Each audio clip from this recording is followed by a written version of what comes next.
ತೀರು, ನೀನು ಅಲ್ಲಿ ಹೋಗಿದ್ಯಲ್ಲ, ಏನಾಯ್ತು? ಅಪ್ಪ ಯಾರ ಜೊತೆನಾದ್ರೂ ಜಗಳ ಮಾಡ್ಕೊಂಡ್ರಾ? ಅವ್ರಿಗೆ ಯಾರೋ ಹೊಡೆದಿದ್ದು?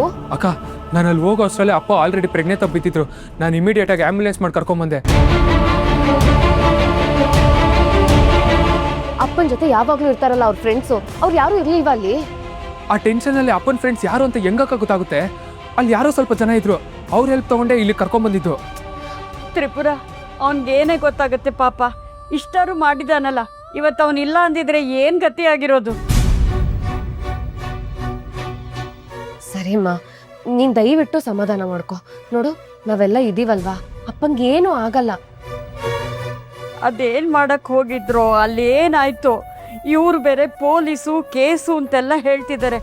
ಅಕಸ್ಮಾತ್ ಅಪ್ಪಂದೇ ತಪ್ಪಿದ್ರೆ ಏನೇ ಮಾಡೋದು?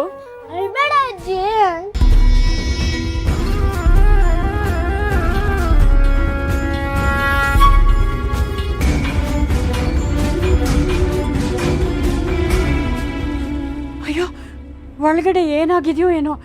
ಒಂದ್ಸತಿ ಹೋಗಿ ಏನಾಯ್ತು ಅಂತ ನೋಡು ತ್ರಿಪುರ. ಅದು ICU ಅಮ್ಮ, ಹಾಗೆಲ್ಲ ಒಳಗಡೆ ಹೋಗೋ ಹಾಗಿಲ್ಲ. ಸರಿ, ಲಕ್ಷ್ಮಿಗೂ ಹರಿಗೂ ಫೋನ್ ಮಾಡಿ. ಹರಿ ಬಂದು ಏನಾದರೂ ಮಾಡ್ತಾನೇನೋ. ಫೋನ್ ಮಾಡೋದಿರು.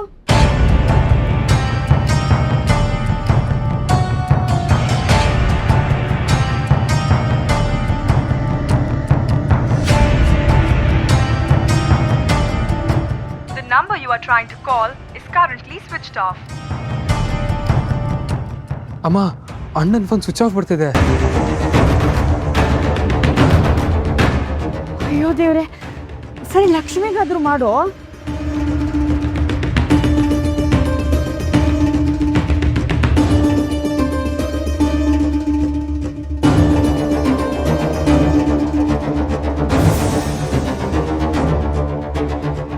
ಏನು ರಿಂಗ್ ಆಗ್ತದೆ, ಇರಮ್ಮ.